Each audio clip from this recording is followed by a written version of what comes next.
வணக்கம். என் பேர் பார்த்தீங்கன்னா ராஜாத்தி. நான் வந்து இப்போ சமீப காலமாக ஒரு 3 மாதமா வீடியோ போட்டுட்ருக்கேன். இப்போ தான் நான் என்னோடய வீடியோ ஸ்டார்ட் பண்ணிகிட்ருக்கேன். நானும் பார்த்தீங்கன்னா வர்றதே ஒரு கமெண்ட் 2 கமெண்ட் தான். அதுவும் என்னமோ சொல்லப்போனால் நான் என்னமோ கவர்ச்சி ஆடுற மாதிரி சொல்கிறாங்க. உனக்கு இதெல்லாம் தேவையா? உனக்கெல்லாம் எத்தனை குழந்தைங்க, பேரன் பேத்தி அப்படின்னு. அது அவங்கவுங்களோட இஷ்டம் இல்லைங்களா? அது வந்து உங்களுக்கு பார்க்க பிடிச்சா பாருங்கள், இல்லாட்டி ஸ்கிப் பண்ணிட்டு போயிட்டே இருங்க. அது எங்களோட விருப்பம். எங்களுக்கு நடிக்கணும்னு விருப்பம். ஆனால் நடிக்க எங்களுக்கெல்லாம் சான்ஸ் கிடைக்காது. அதை நாங்கள் இதில் நிறைவேற்றிக்கிறோம். எங்களோட ஆசையை நாங்கள் நிறைவேற்றிக்கிறோம். அதுக்காக நீங்கள் பார்க்க பிரியமில்லை பாருங்கள், திட்டுங்க. அதுக்குன்னு இப்படியெல்லாம் சொல்லக்கூடாது. ஒவ்வொரு கமெண்ட் வர்றது தான் அந்த மாதிரி வருது. மற்றவங்க எல்லாருமே யாரும் ஒன்றும் சொல்கிறதில்ல. அவ்வளோவா எங்களுக்கெல்லாம் கமெண்ட் வர்றதும் இல்லை.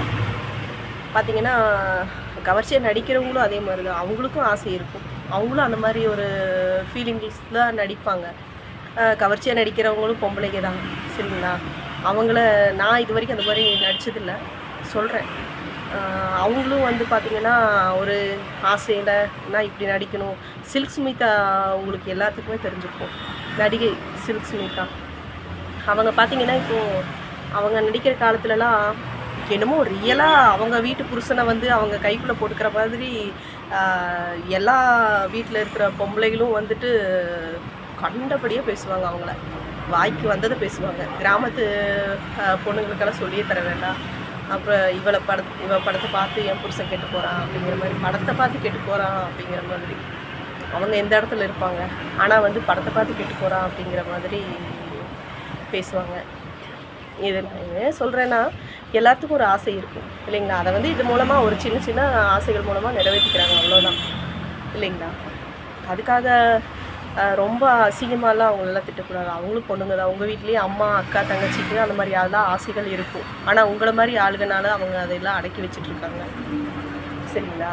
பேசுகிறவங்க நிறைய பேர் பொண்ணுங்க தான். அவங்களும் எல்லாம் யோக்கியம்னு சொல்ல முடியாது, சரிங்களா? பேசுகிறவங்க எல்லோரும் நல்லவங்க, கெட்டவங்க. நடிக்கிறவங்க எல்லாருமே கெட்டவங்க நடிக்கிறாங்க. வில்லனாக நடிக்கிறவங்க ரியல் லைஃப்பில் வந்து பார்த்திங்கன்னா அவங்க ஹீரோவாக இருப்பாங்க. ஹீரோவாக நடிக்கிறவங்க ரியல் லைஃப்பில் பார்த்திங்கன்னா வில்லனாக இருப்பாங்க. அது மாதிரி தான் எல்லாருக்கும்.